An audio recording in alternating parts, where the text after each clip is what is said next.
my favorite recipes. It's my Bahamian peas and rice. You don't say rice and peas, you say peas and rice. And I made this recipe actually in the Bahamas. So what I've done is I've rendered some fat from bacon right here.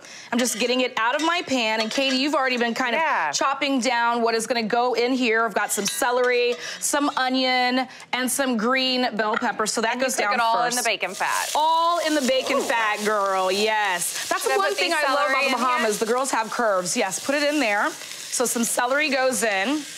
And then we've got some green bell pepper. This is kind of like the Holy Trinity if you're in New Orleans. Even though this is Bahamian peas and rice, we've got the right ingredients to make some really good gumbo. Should I chop up these tomatoes? Yeah, please chop that down. Now, another thing that goes into my Bahamian peas and rice is thyme. I like to get about 4 or 5 sprigs and just kind of go backwards against the grain.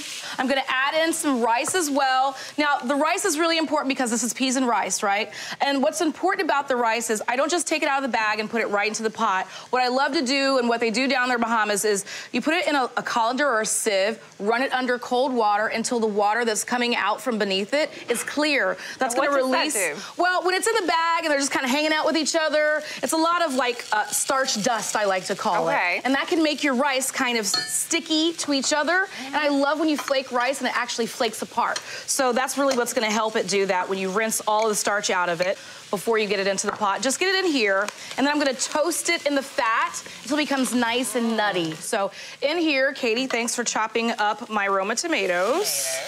And then I'm gonna add in the black-eyed peas. You wanna pass that bowl? Yeah, and do you want this garlic that I grated? Yes, yes, the garlic that you grated straight on the rasp right there goes in. Sunny, did you keep the juices and seeds on the tomatoes? Yeah, it's cool, we'll take it, because they're little tiny Romas, you know, just if it's a big old beefsteak, I don't really like the innards. Yeah. And how are the peas prepared?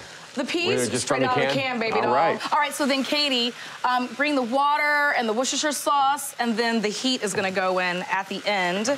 And the heat is a habanero. Yeah, I see you got this down here. These are really spicy. They're super spicy to the point where all you have to do is just pierce it with a fork. Don't even chop it. That's a good idea. I never thought of just piercing it and putting it in there. Just pierce it, drop it into the pot.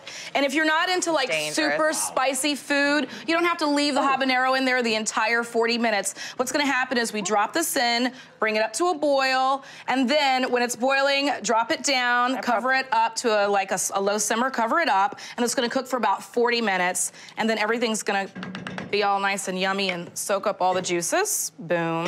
That looks great. Would you like to see what it looks like over here? Oh, yeah. I sure would. Yes. Ooh. Yes, girl. Yum. Yeah, after a minute you get in here, you wanna bring the bacon over? Yeah. Just dump it in? Yep, I'll take it.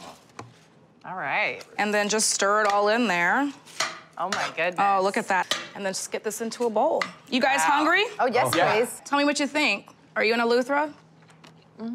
I heard the bacon crunch. Bacon. Ooh. That is so good. I don't know what to do.